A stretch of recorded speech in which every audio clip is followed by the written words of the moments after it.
I thought I was smart. I thought I had everything under control. I thought my husband Damian was just a simple HVAC technician who wouldn't suspect a thing. I was wrong about all of it. Let me tell you how I went from having the perfect plan to coming home to an empty house and divorce papers waiting in my driveway. This is what happens when you underestimate a blue-collar guy who actually pays attention to the details that matter. My name is Sierra Rodriguez, and I'm 38 years old. I work as an office manager at Desert Smile Dental Practice in downtown Tucson. Clean, professional environment where I coordinate schedules, manage insurance claims, and make everything run smoothly for Dr. Martinez and his team. I wear nice clothes, carry myself with dignity, and consider myself several steps above the average working woman in this desert town. My husband Damian, he's 42, works as an HVAC technician.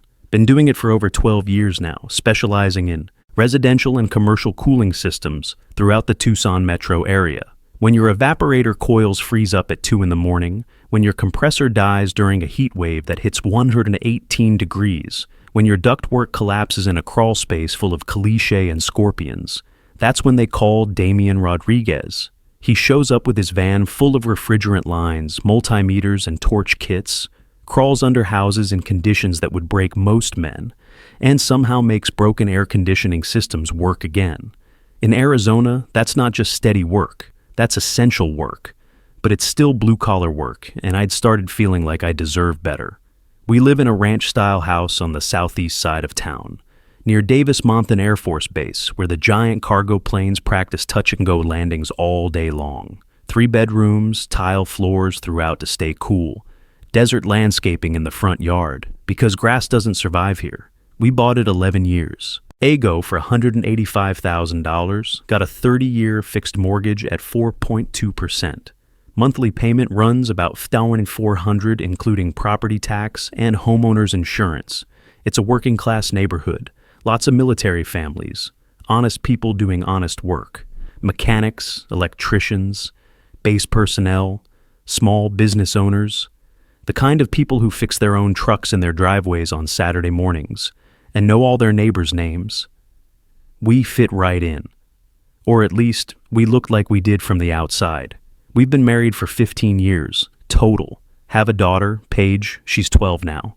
Honor roll student every semester, plays competitive soccer in the Tucson Girls Soccer League, never been in trouble at school, the kind of kid who does her homework without being asked and helps clear the dinner table. Good kid who never gave us any reason to worry. From the outside, we were just another middle-class family making it work in the Sonoran desert heat. Damian in his work shirts with the company logo, me in my business casual outfits, Paige in her soccer uniform. 2 cars in the driveway, both paid off. Vacation once a year to San Diego or Rocky Point. Christmas presents under the tree, birthday parties at Peter Piper Pizza, parent-teacher conferences where we smiled and nodded while hearing about our daughter's excellent grades. Normal, stable, predictable. The first 13 years of our marriage, things were solid. We had the usual money stress that comes with a mortgage and car payments, and raising a kid in a state where everything costs more because it has to be shipped across the desert. We argued about whose turn it was to clean the pool, who forgot to pay the electric bill that runs $300 a month during summer, whether we could afford new soccer cleats for Paige when she outgrew her old ones.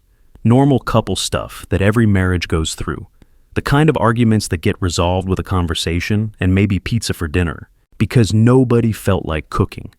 But somewhere around 3 years ago, I started feeling restless, bored, like I was stuck in this routine of work, home, kids' soccer practice, repeat forever until we got old and died.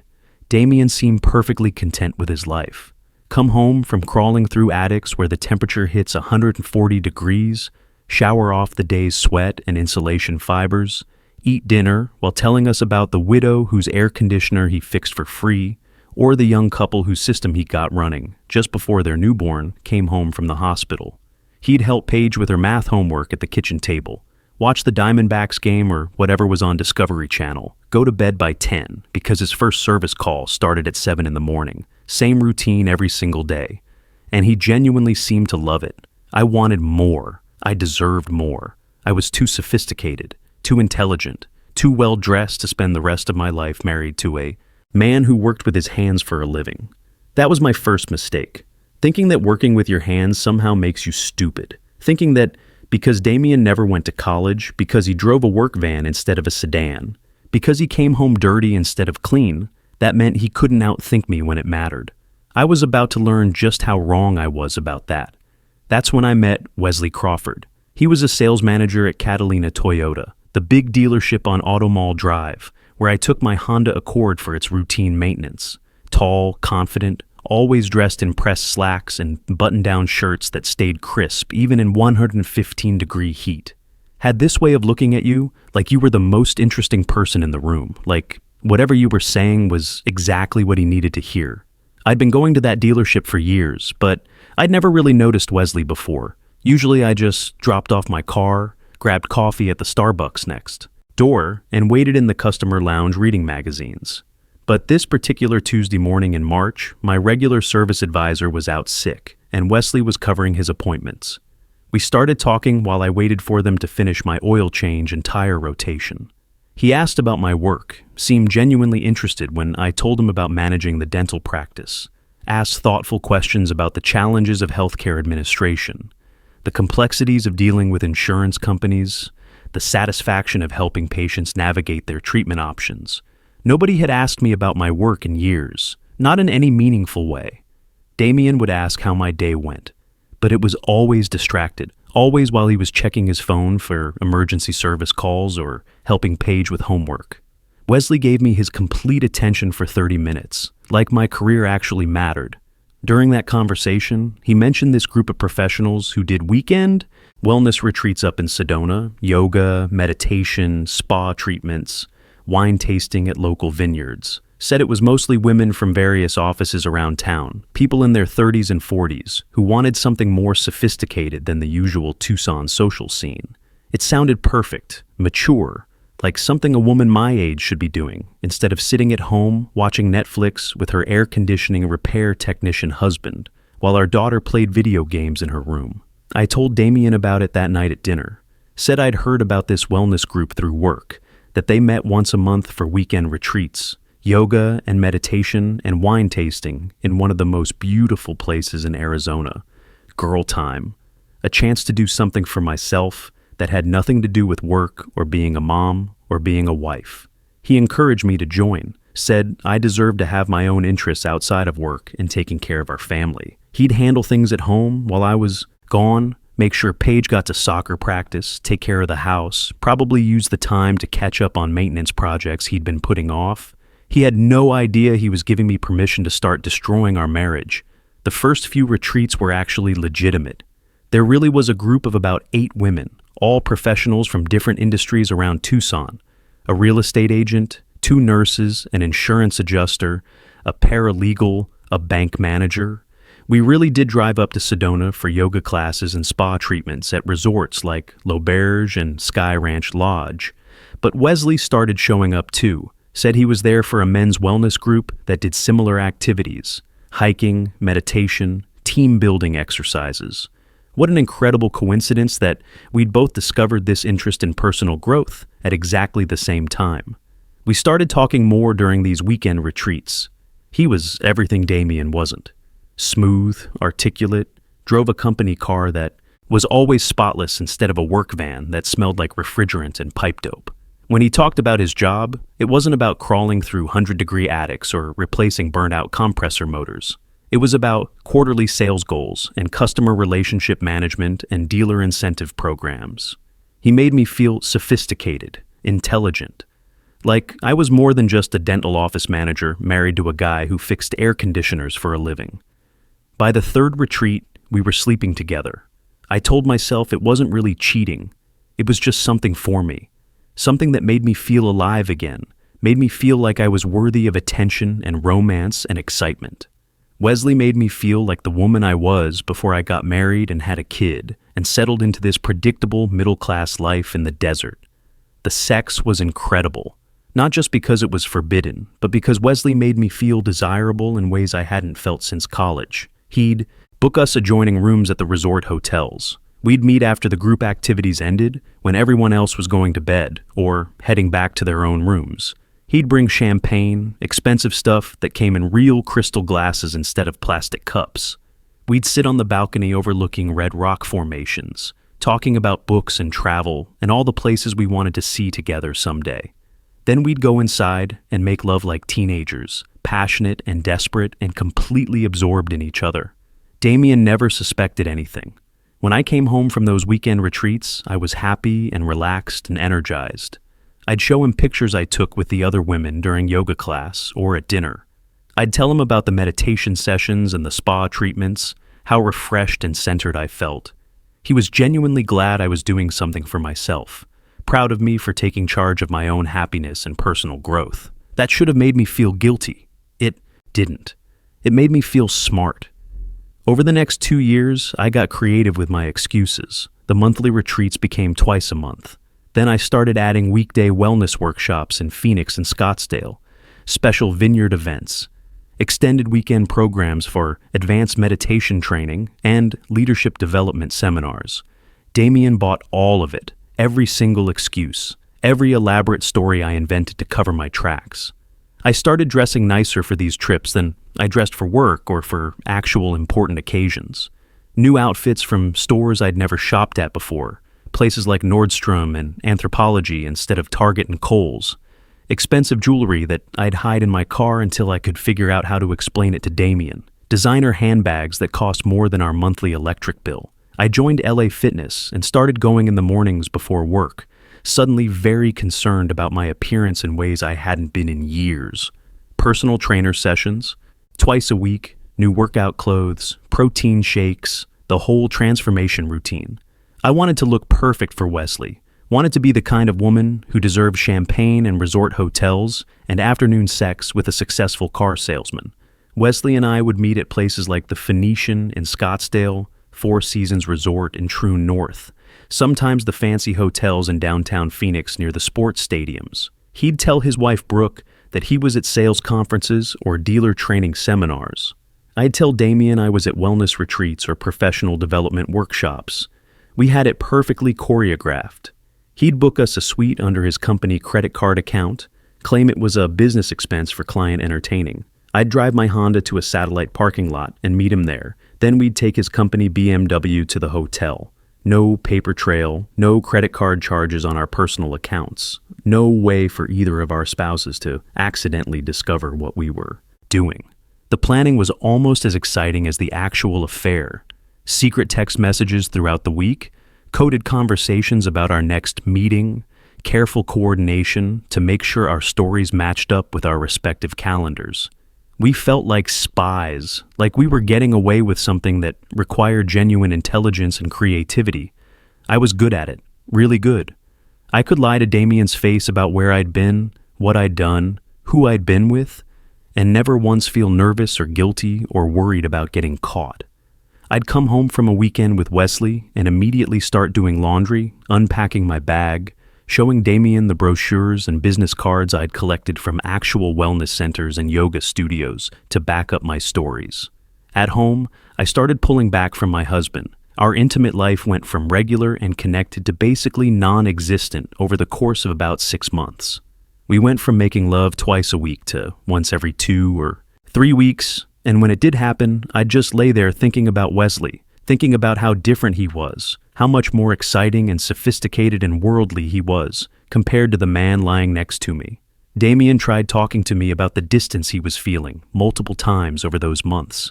He'd ask if I was happy, if something was wrong between us, if there was anything he could do differently to make me feel more connected to him and our marriage. I told him everything was fine, and he was reading too much into things.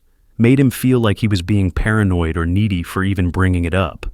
I was good at that, making him doubt his own instincts, making him think the problem was with his perception, not with my behavior. You're working too much, I'd tell him. You're stressed about money. You're imagining problems that don't exist because you're always worried about something. Wesley and I started getting careless with our communications. Long text, message conversations throughout the day about our next hotel meeting, about how good the sex had been, about how we were going to handle our respective spouses when they eventually found out about us. We talked about maybe leaving our marriages someday, starting fresh together in Phoenix or San Diego where nobody knew us. He had money saved up from commission bonuses. I had my share of the house equity and a decent credit score. We could make it work if we were smart about it, if we planned carefully and didn't rush into anything. Those text messages were detailed, explicit.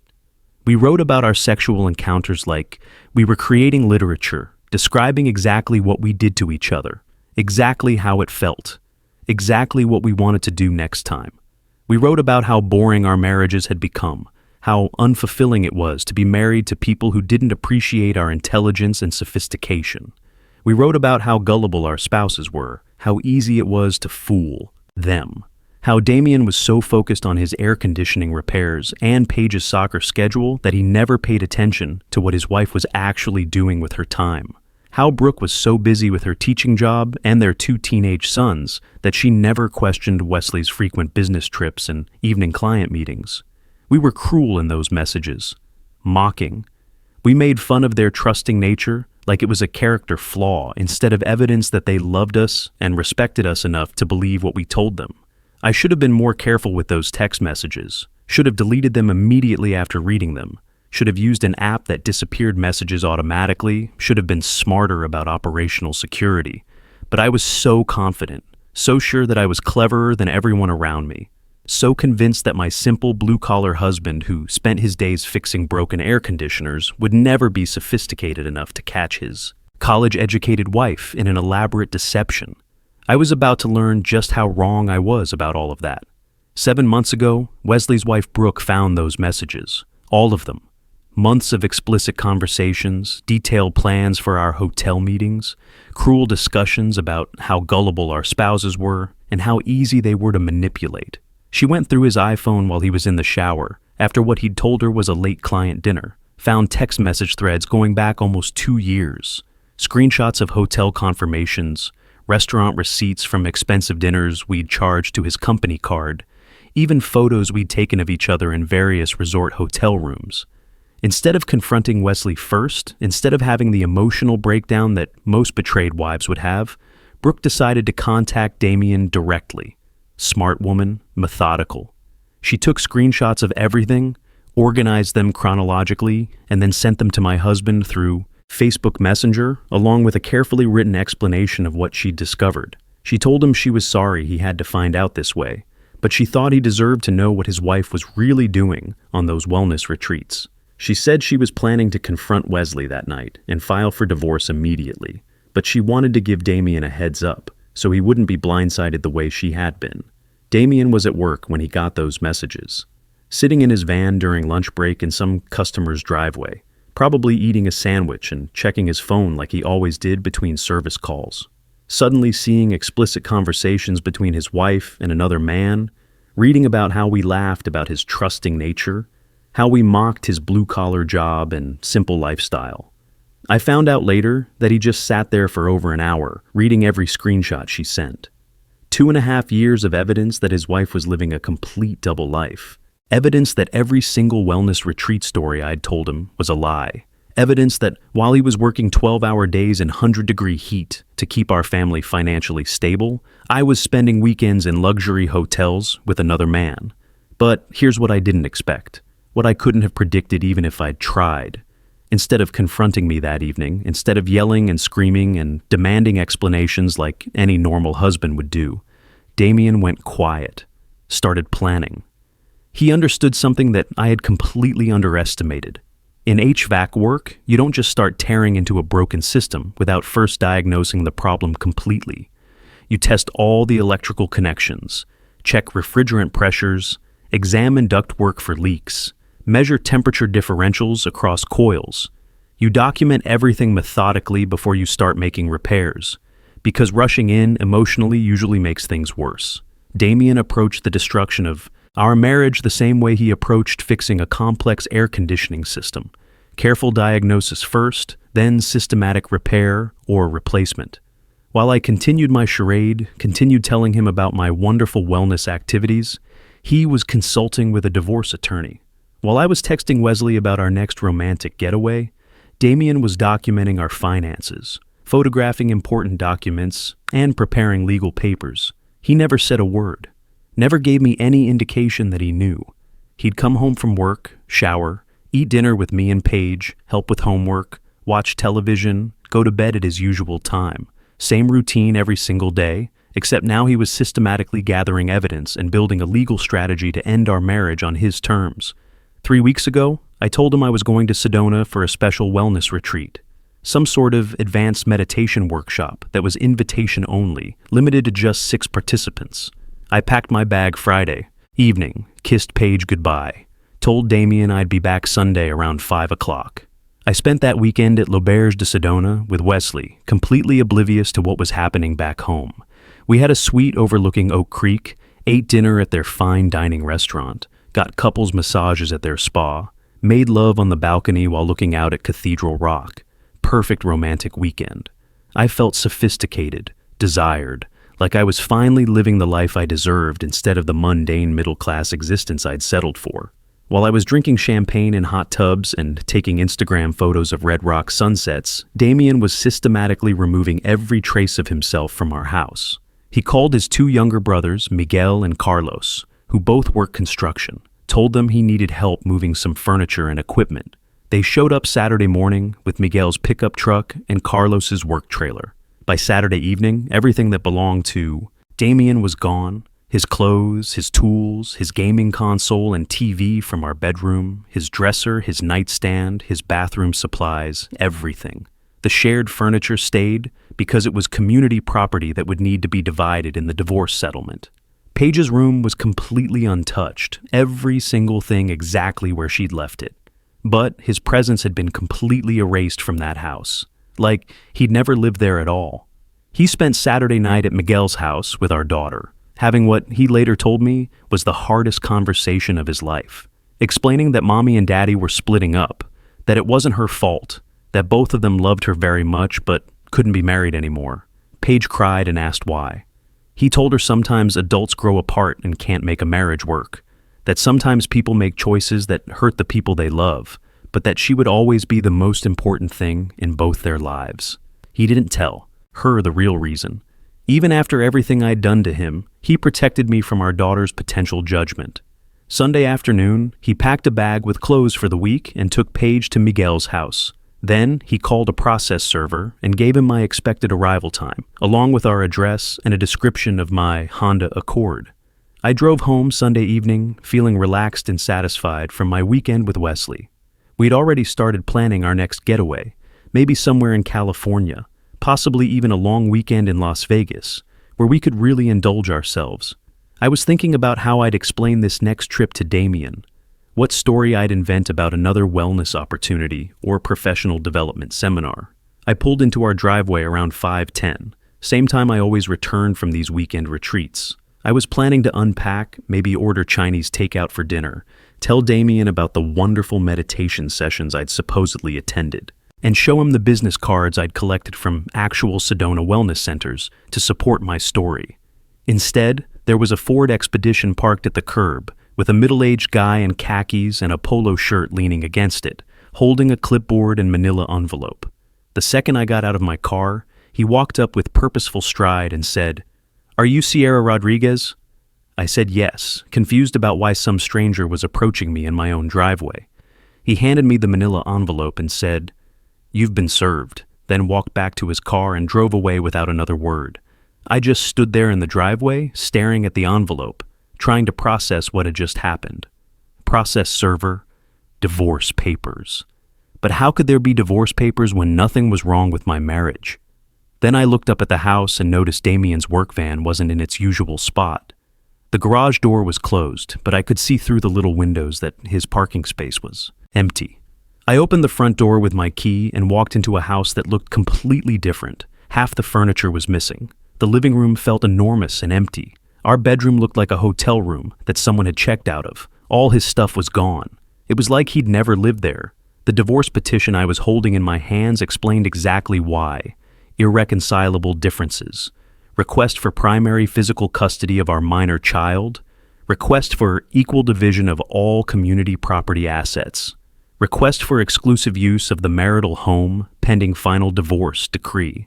At the bottom of the petition was an attachment. Printed screenshots of my text messages with Wesley.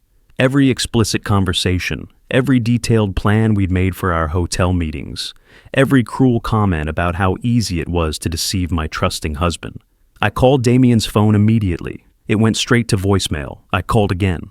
Same thing. I sent him text messages asking what the hell was going on, demanding that he call me back, begging him to explain what was happening. No response to any of it. I left 30 voicemails that night, sent over 100 text messages, called from different phones, thinking maybe he'd blocked my number. Called his work, called his brother's, called the customer service number for his van's GPS system, thinking maybe I could track him down that way. Nothing. Complete silence. Monday morning, I called his work. They said he'd taken a few personal days. I called Miguel and Carlos. They wouldn't tell me where he was, just said he and Paige were fine, and I should talk to my attorney. I finally called the law firm listed on the divorce papers, demanding to know where my husband and daughter were. The attorney, a woman named Tessa Morgan, told me that Paige was safe with her father, that Damian was exercising his parental rights to keep her in his care for the time being, and that all future communication needed to go.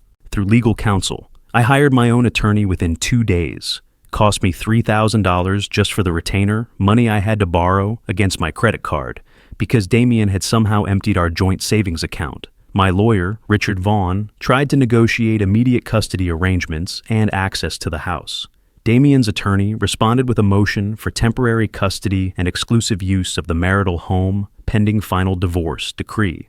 3 weeks later, we had our first court hearing for temporary orders. I sat there in that courtroom watching a family court judge review my life like it was evidence in a criminal trial, work schedules, parenting history, financial records, text message evidence of my affair with Wesley. The judge granted Damian temporary primary physical custody of Paige, said his work schedule was more stable, and the evidence showed he'd been the more hands-on parent throughout their marriage. Granted him temporary exclusive use of our house, which meant I couldn't come back without his written permission. I had to continue paying half the mortgage from my income, but I couldn't live there. That was 4 months ago. Since then, it's been a series of court dates, mediation sessions, financial disclosures, and custody evaluations. I'm fighting for 50-50 custody, but the momentum isn't in my favor. Wesley left his wife Brooke, but it didn't work out the way we'd planned. Turns out having an affair is a lot more exciting than actually being together. Without the secrecy, the hotel rooms, the forbidden nature of it all, we discovered we didn't have much in common beyond physical attraction and mutual dissatisfaction with our marriages. We broke up 2 months ago. Now I'm sitting in a 1-bedroom apartment, paying half a mortgage on a house I can't live in, seeing my daughter every other weekend under a custody arrangement that makes me look like the unfit parent. Damian played this perfectly. The same methodical precision that made him excellent at diagnosing complex HVAC problems made him devastatingly effective at dismantling our marriage on his terms. I got exactly what I deserved, and the hardest truth is this. I always knew that someday I'd have to choose between the life I had and the life I wanted, but I never imagined that choosing would mean losing everything that actually mattered.